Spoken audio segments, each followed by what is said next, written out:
Amoy forever. Amoy LQ. Amoy New Caleb Berry Blooms. Amoy kalat, amoy good vibes. Healthy Minute, hatid sa inyo ng MX3. Hi, this is Dr. Edwin Bien. Napapansin mo ba na yung hininga mo ay nagkakaamoy na? O nasabihan ka ng iba na may amoy nga? O hindi na lang ikaw, katrabaho mo, kaopisina mo, o kaibigan mo, pagtabi sa'yo naamoy mo, kakaiba ang kanyang hininga? Baka naman mahilig siyang magkape. At kung ano-anong kape na lang dyan ang iniinom niya ha, hindi porke ito ay nadidinig niya sa social media, it means healthy yan. Alam po ninyo, ang pagkakaroon ng halitosis o ito yung amoy sa ating hininga ay hindi lamang problema sa ating ngipin, hindi lamang problema sa ating lalamunan. Nakita ng pag-aaral ng mga doktor na malaking bahagi nito ay dahil doon sa tinatawag na GERD or GERD. Ang ibig sabihin nito ay gastroesophageal reflux disease. Ito ba yung mga taong nangangasim ang kanilang sikmura, nagkakaroon ng gastritis dahil sa kanilang mga kinakain? Sample na lang yung mga kape nga na masyadong acidic. Isama na ron ang cola drinks. Idagdag pa natin ang pagmimiss ng ating mga pagkain sa tamang oras. Para maiwasan ito, hanapin nyo lamang po yung bang mga non-acidic drinks. At dito pumapasok yung ating produkto na nagtataglay ng alpha, beta at gamma nutrients. At alam nyo ba na sa merkado ay may kape na non-acidic? Ang paborito ng marami ay ang ating MX3 Coffee Mix. Ito ay sugar-free, hindi magpapataas ng inyong presyon, ganun na rin ang asukal sa inyong katawan. At of course, hindi magiging dahilan ng palpitation. I-try po ninyo. Ang kaping ito ay nagtataglay ng alpha, beta at gamma nutrients. Kaya, kape pa more, pero dapat hindi nakakapagpa-GERD at bad breath. Muli, this is Dr. Edwin Bien. Let us all stay healthy. Healthy Minute, hatid sa inyo ng MX3. Amoy forever. Amoy LQ. Amoy New Caleb Berry Blooms. Amoy kalat, amoy good vibes. This portion is brought to you by HCS Manufacturing Corporation, ISO certified, maker of world-class quality Pride detergent. Ang mga buhok natin ay may tinatawag na natural oils. Pero kapag ito ay sumobra, posible itong maging prone sa dumi at matinding pangangati na maaaring magdulot ng seborrheic dermatitis. Ang seborrheic dermatitis ay isang kondisyon sa balat kung saan ito'y namumula, namamaga, at nangangati na may mga flake o balakubak. Karaniwan itong nangyayari sa anit, muka at katawan na posibleng dulot ng labis na yeast, oily na balat o stress. Sa kabila nito, ayon sa mga pag-aaral, hindi ito dahilan para tuluyang alisin ang oil sa buhok dahil ang natural oil ay mahalaga rin para sa healthy scalp at makintab na buhok. Kaya ang araw-araw na paggamit ng shampoo ay hindi inirekomenda dahil maaari itong magdulot ng dryness at frizziness ng buhok. Pero ang tanong na marami, ano nga ba ang tamang remedyo para sa oily o greasy hair? Ayon sa American Academy of Dermatology, may mga simpleng paraan para maiwasan ng greasy scalp at magkaroon ng healthy at bouncy hair. Una, alamin ang uri ng iyong buhok. Pangalawa, hugasan ito ng maayos at gumamit ng shampoo at conditioner na naaayon sa iyong buhok. Ikatlo, iwasan ang madalas na paggamit ng hair curler o straightener. At ikaapat, linisin ang suklay, punda ng unan, at iba pang gamit sa buhok. Ang mga hakbang na ito ay makatutulong anila upang mapangalagaan ang iyong buhok. Mahalaga ring isama sa iyong routine ang pagkain ng mga masusustansyong pagkain at tamang hydration, gayon din ang pagkain ng mga prutas, gulay at mga pagkain mayaman sa omega-3 fatty acids. Bilang karagdagan, ang pag-iwas sa stress sa pamamagitan ng relaxation techniques tulad ng yoga o meditation ay makabubuti rin sa kondisyon ng iyong anit at buhok. Pero kung patuloy ang iyong problema sa oily hair o seborrheic dermatitis, mas mabuting kumonsulta na agad sa dermatologist para makatanggap ng lunas na angkop para sa iyong sitwasyon. This portion is brought to you by ACS Manufacturing Corporation, ISO certified, maker of world-class quality Pride detergent.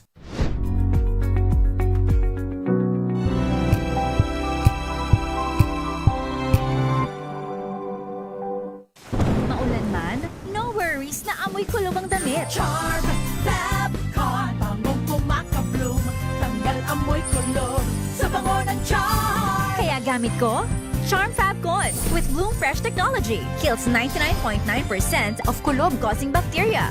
May aroma burst pa of thousands of flowers and berries. Ang sampay sa loob, no amoy kulob. Bangong kumakabloom sa charm. Charm Fabcon. ACS.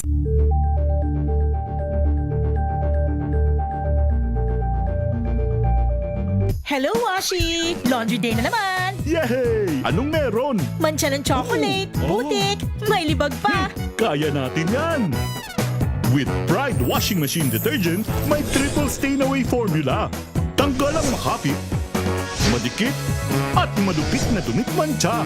Kaya easy-easy ang labada. Mula noon hanggang ngayon. All you need is pride. All you need is pride. ACS.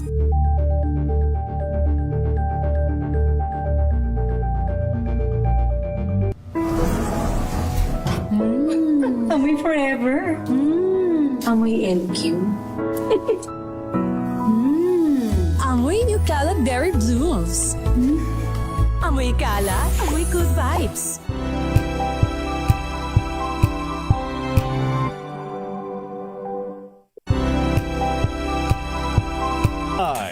Oras sa Misa Thea. Ganap ng alas 4:42 ng hapon. At bago ang mga detalye ng ating mga balita, abay batiin din natin itong bagong pasa. Abay sabi ni nasa na yon. Ayan, Kuyang Nonong Barcarse. Ayan, pakikongratulate din si Ateng Attorney Carmina Del Birot na bagong pasa sa bar exam. Abay ang Mrs. ni Kuyang Versipol Ronnie Del Birot. Nako, lagot ka ngayon Kuyang Ronnie, ha? Ayan, Okay. di ka pwedeng luluko-luko ngayon. Abogada na si Mrs. si Ateng. Literal Ayan. talk to my lawyer lang ay. Oo nga, talk to my lawyer. Ha? Aba, itong mga taga-UP naman, ha? Abay, sabi ni Dr. Ruel Aguila, ha? Yan, professor sa UP, ha? Sobrang naman yung mga taga-UP na yan. Bakit? Mga aktivistang rally kontra sa gobyerno. Pagkatapos, number 1 pa sa bar exam. Muntik pa mag-champion sa basketball. At least yung mga aktivista ng UP, ha? Ayan, nag-aaral na. Hindi katulad daw noong araw kasi tinatalo sila dati ng UP. Ayan, San Beda, ha? Kasi puro daw sila rally kaya walang nagtatap na taga UP noong araw. Noon lakay. At batiin na rin natin ng nasaan na yon. Ayan, eto rin, ha? Ayan. Pero batiin mo natin ng happy birthday si Kuyang General o mga brethren, baka di nyo alam, ha? Birthday ngayon ni Kuyang General Bobby Lastimoso. Laba tayo dyan, General Bobby, ha? At si Kuyang Bog sa kaingat ng TM Calam Masonic Class number 136. Happy birthday, Kuyang. At si Kuyang Manuel Ijan ng Union Land sa La Union. At si Kuyang June Payong Ayong, Corporal Kevin Pagdilaw ng MPD. At si Manang Selma Fernandez ng Pinili, Ilocos Norte. At happy birthday din kay Brad. kay Konsehal Lawrence Coloma ng Pinili, at kay Maring Vice Mayor Casey Robles ng Baras Rizal, happy birthday. At congratulations din nga pala ayan sa mga taga Nilad Lads. Ayan, abay worshipful Master Yusek Carlo Bala. Abay very successful yung kanilang public installation kahapon sa Grand Lodge of the Philippines. Ang bigat naman ng kanyang guest of honor and speaker, ayan, former President Gloria Macapagal Arroyo. At ang inspirational speaker, mabigat din Miss Teya. Sino lakay? Abay yung may-ari lang naman ng Double Dragon. Yung may-ari ng 101 Hotel. Yung dating may-ari ng yung Mang Inasal. Ayan. Di ba sila dati may-ari niyan? Ayan. At ang mga brethren, ang mga taga-unang Sigaw Masonic Last number 430, abay sila ay nag-imbita rin sa kanilang public installation na bukas sa January 8 na alauna ng hapon sa Most Worshipful Grand Lodge of Free and Accepted Masons of the Philippines, Plaridel Temple, Grand Lodge sa Manila. Ang incoming master, ayan, Worshipful Master Bal Valencia, Senior Warden Kuyang Edward Vincent Sanchez, at Junior Warden Hartman Gonzales. At narito na ang detalye na ating mga balita at meron tayong flash report. Flash Report! Flash Report! Red alert. Alam mo, bibihira natin bumabalik na lakay yung red alert ngayon, meron bang red alert, blue alert, tsaka white alert? Yan ang mga alert nung araw. Yan ang code dati lakay. Oo, yan ang code nung araw. Ayan, hindi mga heightened, full heightened, mga ganyan. Ngayon ay red alert na. Red alert po, mga kaibigan, tinaas sa Metro Manila para sa Traslasyon 2026. Edniel Parosa, please come in. Edniel, bakit itinaas ang red alert? Meron bang banta sa ating seguridad? Babalikan natin si Edniel Parosa at Leta Narciso. Samantala, hinimok naman ni Pangulong Ferdinand Bongbong Marcos Jr. ang Armed Forces of the Philippines na magsilbing katiwala rin sa pondo o kaban ng bayan. Kasama ito sa naging tagubilin ng Commander-in-Chief Paulong Marcos sa kanyang talumpati sa ginawang panunumpa na mabagong promote na general at mga flag officers ng AFP sa Malacanang kaninang umaga. Bukod sa pagiging tagapangalaga ng seguridad ng bansa, dapat din anya maging responsibilidad din ng mga sundalo ang pagbabantay sa pondo ng taong bayan para hindi ninanakaw. Narito ang Pangulong Ferdinand Bongbong Marcos sa ating Commander-in-Chief. More than your role as the protectors of our nation, you must also be among the faithful stewards who guard public resources. Be among those who ensure that every peso translates into capability, preparedness, and integrity. Mukhang kulang yata yung mensahe ni Commander-in-Chief, Pangulong Marcos mislet. Dapat sinabi niya na, kayo mga generals, pag kami nakita kayo mga nagnanakaw ng pondo ng bayan, yung mga nagnanakaw ng bilyones, Ano gagawin? arestuhin. Agad-agad lakay. Kung may magnanakaw sa Senado, arestuhin. Naku po. Magnanakaw sa Kongreso, arestuhin. Naku. Ganun. Paano kung magnanakaw sa Oo nga. At binanggit din ng Pangulong Marcos na nakapaloob sa pambansang pondo ang pagtataas sa sahod. Wow. Mabigat dun mabigat na pasakalya ng presidente. Subsistence allowance ng military at uniformed personnel. Samantala lakay, naniniwala si Senadora Amy Marcos na maaaring gamitin ang tinawag niyang soft pork sa 2026 national budget upang muling itulak ang impeachment case laban kay Vice President Sara Duterte. Ayon kay Senator Marcos, kahina-hinala ang paglobo ng pondo para sa AIX, MAIFIP at tupad habang nabawasan naman ang pondo ng iba pang programa. Aminado naman ang senadora na wala siyang direktang narinig na usapan tungkol sa impeachment habang tinatalakay ang 2026 budget. Pero anya, naging kaduda-duda ang resulta nito dahil sa dami ng inilaan na soft pork na maaari umanong magamit bilang pampolitikang panustos. Binanggit din ni Marcos na bukod sa tig 2 milyong pisong Christmas bonus na tinanggap ng mga kongresista, may umano'y pangako pa ng dagdag na pondo mula sa AIX, MAIFIP at tupad. Dagdag pa ng senadora, kabilang din sa mga bagong programang maaaring pagmula ng pondo ang Presidential Assistant to Farmers and Fisherfolk o PAF. Ako, marami na naman ng masayang congressman yan. At, Busog na naman daw lang. Sabi nga nung kaibigan nating ilang mambabatas dyan. Sabi lang. Pag kami impeachment, masaya sila. Lahat ba naka-Christmas bonus na 2M? Dagdag Christmas bonus yan. Dagdag.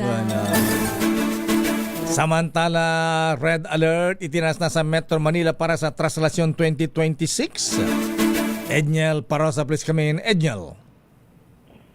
Lakay, wala namang nakikitang bantang security sector pero itinaas ng Metro Manila Disaster Risk Reduction and Management Council ang pinakamataas na antas na paghahanda nito para sa seguridad ng nalalapit na traslasyon.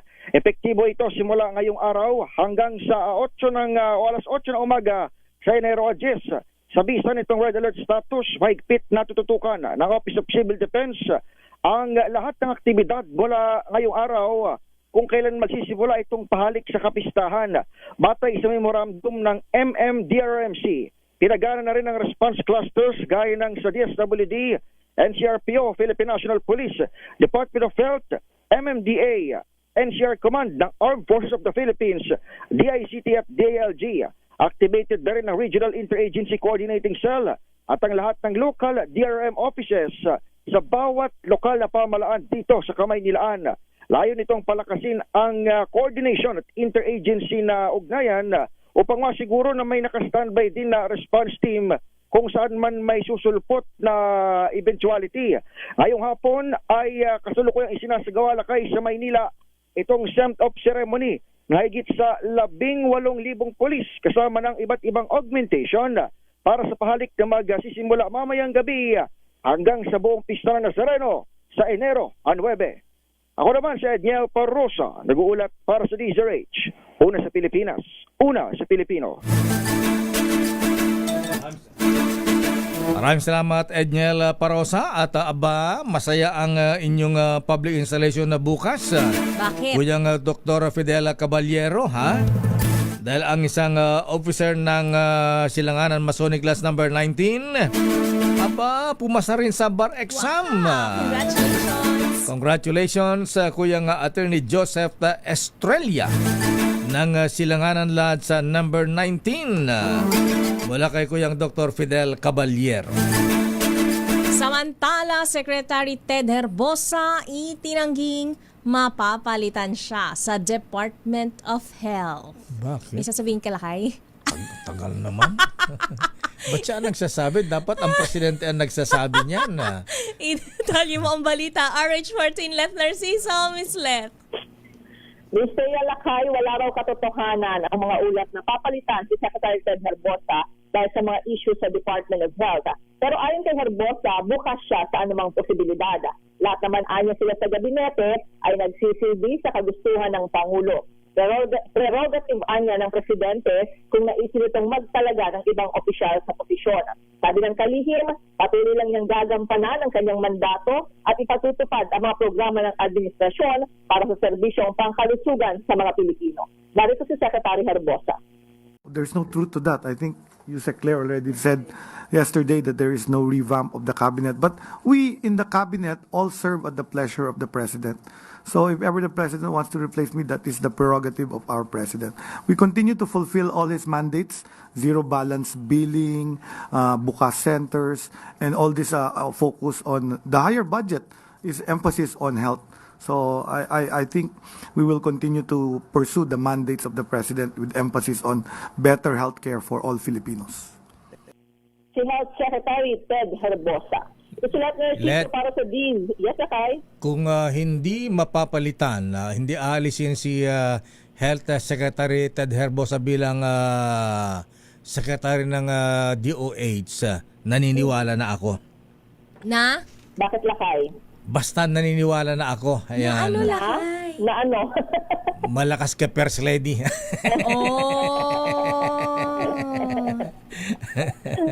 Ayan. Sige, abangan na lang natin kung sino ang maapektuhan sa revamp na isasagawa ng Pangulong Marcos. Yes, abangan natin lakay. Balik sa inyo lakay at Ms. Thea. Maraming salamat Ms. Let. Pero napapanahon na Mr. President na yung mga hindi nagtatrabaho, maganda ang performance, yung nagiging liability sa inyong administrasyon na naging dahilan pa para kayo ay nababatikos, tanggalin nyo na. Samantala, mga senador na sangkot sa flood control project anomaly, kakasuhan na. Ayon kay Senator Amy Marcos. Bakit Raymond? Confident na ba sila sa ano? Sa 2/3 vote para sa impeachment ni VP Sara?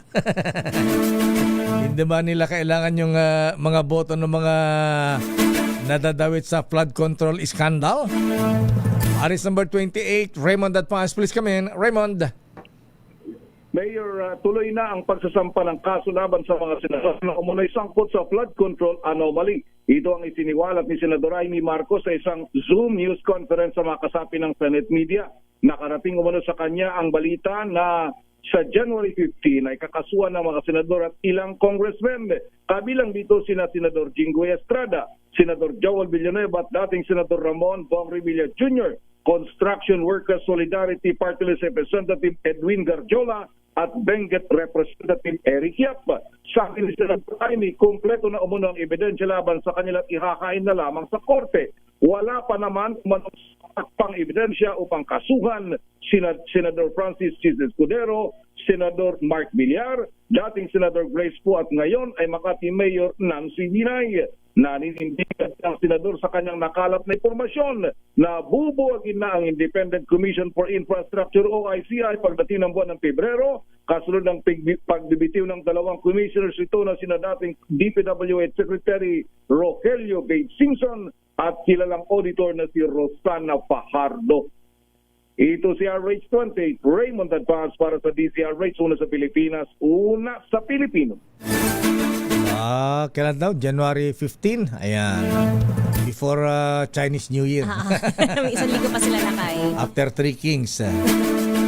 Samantala, mga question sa bubuuing Joint Congressional Oversight Committee na magbabantay sa paggastos ng gobyerno sa 2026 National Budget, dinepensahan. Ida tayo mga balitang yan, RH12, Milky Kirganan. Manang Milky.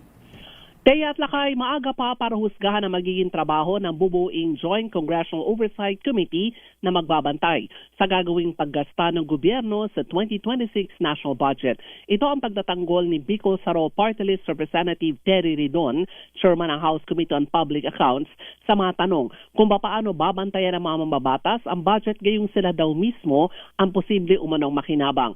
Ayon kay Ridon, naunawaan niya ang pangamba sa posibleng conflict of interest, lalo na sa mga proyektong pang-infrastruktura sa mga distrito ng mga kongresista. Pero ayon kay Ridon, mahalagang suriin ang komposisyon ng Joint Oversight Committee laban sa mekanismo na matiyak ang balance at kredibilidad ng pagbabantay. Narito si Congressman Terry Ridon, Chairman ng House Committee on Public Accounts. Kasi hindi lang ng House members yan, which have their own districts. And kasama din mo dyan yung Senado.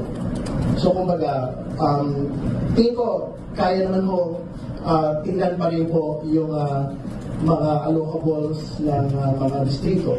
Even if you have that Joint Congressional Oversight Committee. But I think more importantly, hindi lang naman po tungkol sa infrastructure yung pinag-uusapan on congressional oversight, but the entirety of public expenditures.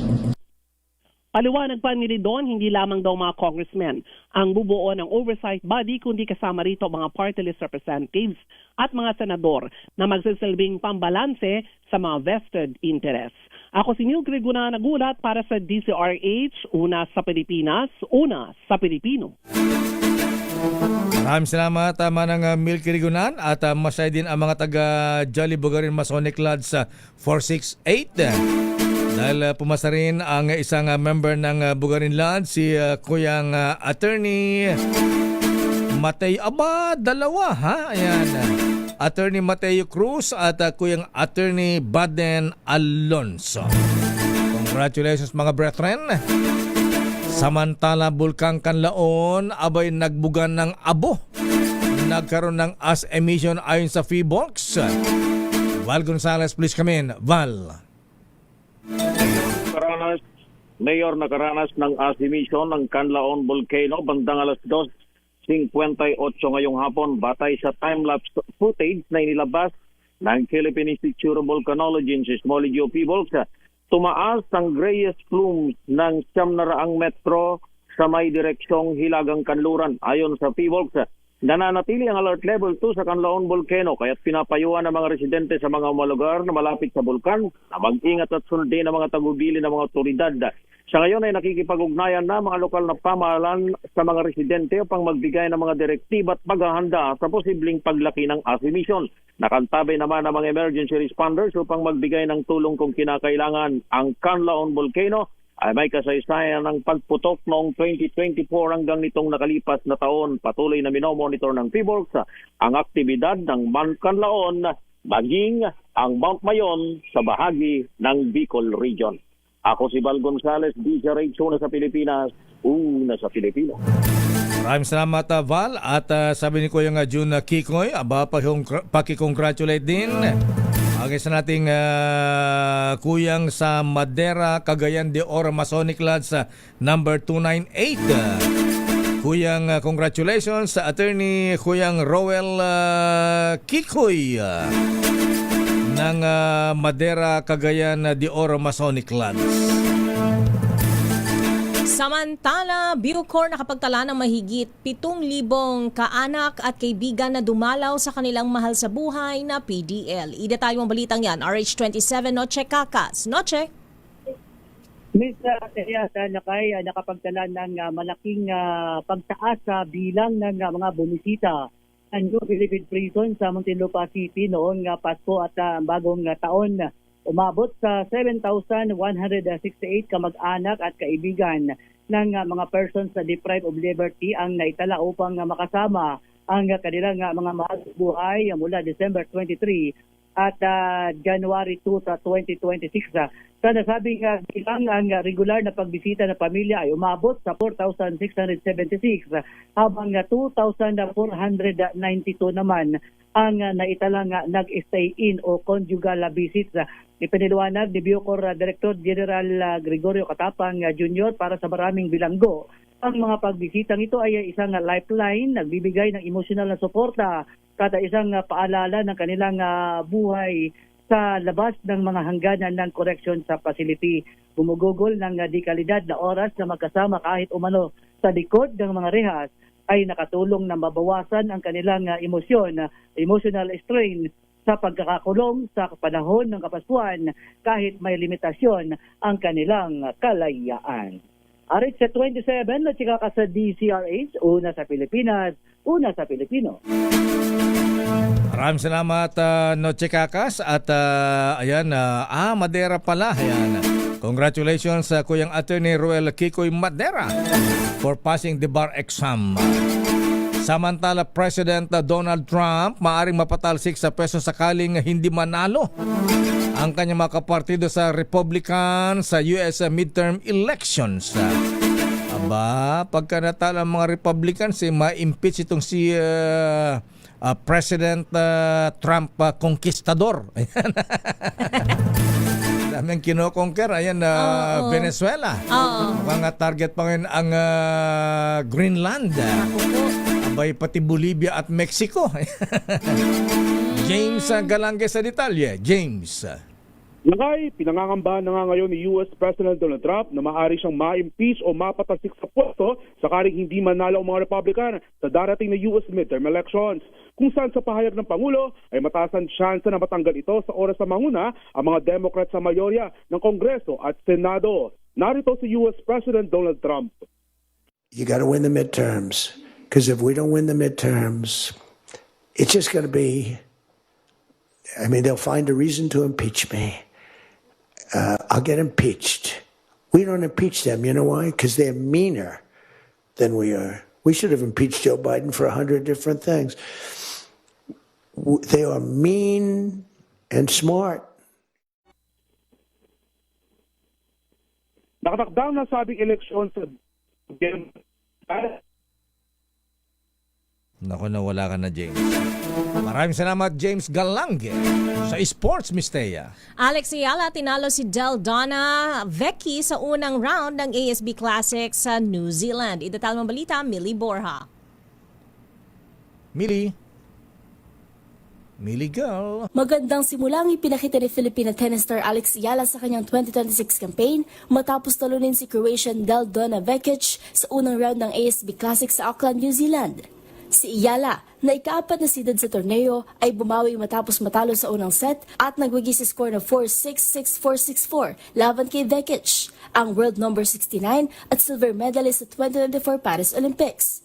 Nagkaroon ng mahigpit na labanan sa unang set matapos makabawi si Vecic mula sa 0-3 na pagkakalamang ni Ayala upang agawin ang set at 6-4. Muling bumangon ang Pilipinas sa ikalawang set, maagang nakabreak at umabante sa 2-0. Bagamat nakahabol si Vecic at pinalapit ang score sa 5-4, nanatiling matibay si Ayala at naipwersa ang ikatlong set. Sa deciding set, nagpalitan ng malalakas na tira ang dalawa hanggang sa makalikha si Ayala ng break mula sa 3-3 patungo sa kanyang panalo. Magugunitang naon na ring nagtagumpay si Ayala sa doubles noong Lunes kasama ang Amerikanang si Iva Jovic matapos talunin ang veteranong sina Venus Williams at Elina Svitolina. Nakatakdang harapin ni Ayala ang isa pang Croatian ni si Petra Marcinko sa ikalawang round ng torneo. At yun ang mga latest updates sa mundo ng sports. Ito si Millie Borja ng DZRH TV, una sa Pilipinas, una sa Pilipino. Maraming salamat, Millie Borja, sa Showbiz Mistea. Lumpia Queen Abby Marquez kabilang sa mga keynote speaker sa 1 Billion Followers Summit sa Dubai. Detayong balita, Angelica Cosme. Magandang bungad ng 2026 para sa binansagang Lumpia Queen na si Abby Marquez ang pagiging bahagi sa nalalapit na 1 Billion Followers Summit sa Dubai. Ang food content creator magsisilbing keynote speaker kasama ang iba pang bigating social media personalities sa mundo gaya ni Mr. Beast, Will Smith, Max Amini, Nigel Ong aka Uncle Roger at David Dobrik. Tila di nga makapaniwala si Abby sa panibagong milestone na ito. Special mention naman sa kanyang post ang lahat ng mga sumusuporta sa kanya. Magunita na noong nakaraang taon, ilan sa mga naging highlight ng karera ni Abby ay nang kilalanin bilang Food Content Creator of the Year sa World Influencers and Vloggers Awards during the Cannes Film Festival sa France. Gayon din ang kanilang collab ng culinary icon na si Chef Gordon Ramsay. Nakatakdang ganapin ang 1 Billion Followers Summit sa darating na January 9 to 11 sa Emirates Towers Museum of the Future sa Dubai. At yan ang latest sa mundo ng mga sikat. Ito po ang inyong showbiz angel ng DZRH TV, una sa Pilipinas, una sa Pilipino. The road is long with a man. Maraming salamat, Angelica Cosme.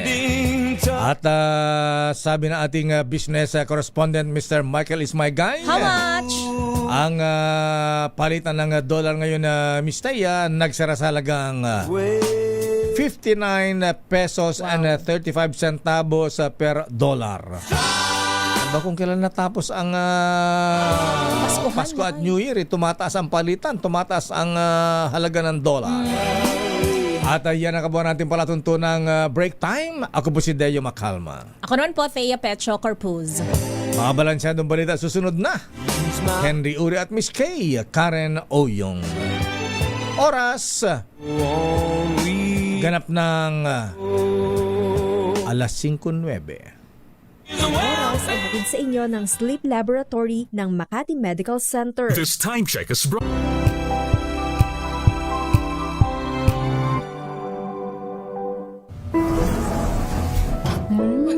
Amoy forever. Amoy LQ.